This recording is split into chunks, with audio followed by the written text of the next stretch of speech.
97.1 FM The Drive presents the Behind the Song podcast, taking you deeper into classic rock's most timeless tunes. Here's your host, Janda. Get out your boomboxes and raise them up. In this episode, we're digging into the lyrics of In Your Eyes by Peter Gabriel from his 1986 album, So. This song is Peter Gabriel's best-known love song, one that became an iconic part of pop culture when it was used in the 1989 film Say Anything, starring John Cusack.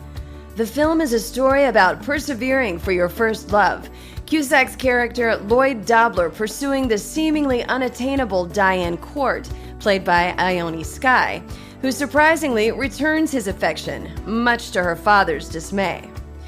The scene that will forever be associated with the song, when Cusack stands outside Skye's window with a boombox raised up over his head to win her over for good, since that was the song playing during their first romantic encounter. He is, in essence, letting Peter Gabriel do the talking for him with the lyrics of In Your Eyes. It's a scene that almost didn't happen.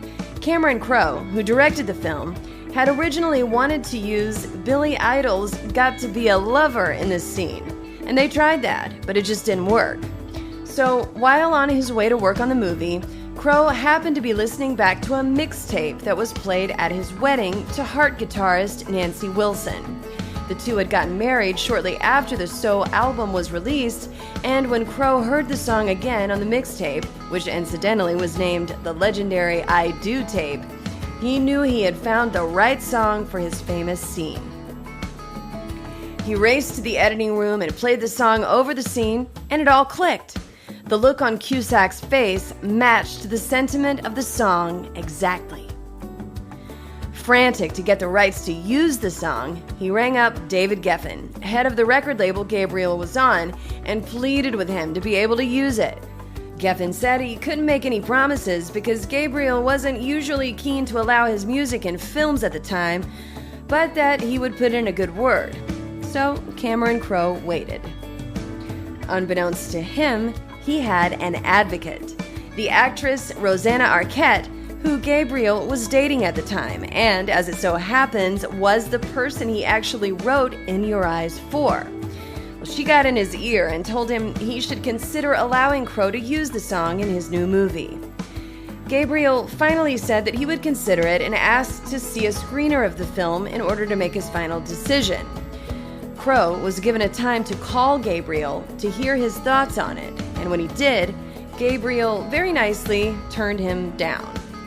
Crushed, Crowe asked if he would tell him why he didn't want his song in the movie, and was surprised when Gabriel said that the scene with the overdose just didn't seem to fit the tone of In Your Eyes.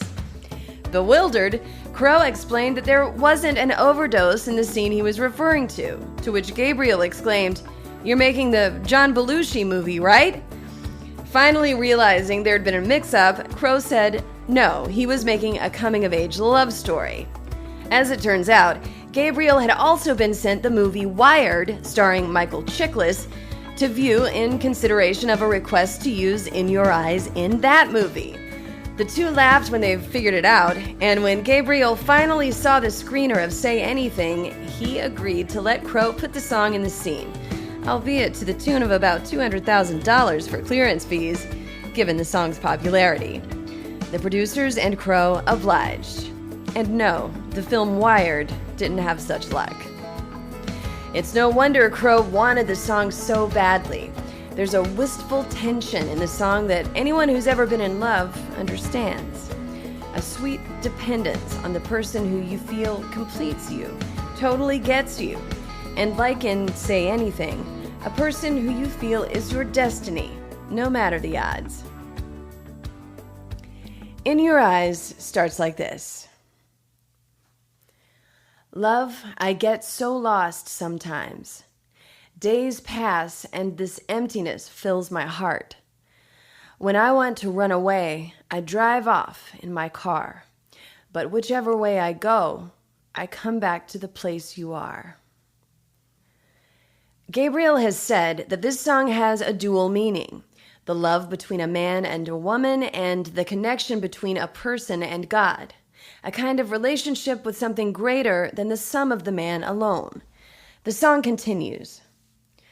All my instincts, they return, and the grand facade so soon will burn. Without a noise, without my pride, I reach out from the inside. So no pride or faking it involved, just following one's inner voice, inner instinct on the path to true love. And then the chorus. In your eyes, the light, the heat. In your eyes, I am complete. In your eyes, I see the doorway to 1,000 churches. In your eyes, the resolution of all the fruitless searches. In your eyes, I see the light and the heat. In your eyes, I want to be that complete. I want to touch the light, the heat I see in your eyes. Wow. Gabriel is singing that in the eyes of his beloved, he can see possibilities that weren't apparent to him before, to a life made more perfect by the presence of love in it. And the song goes on.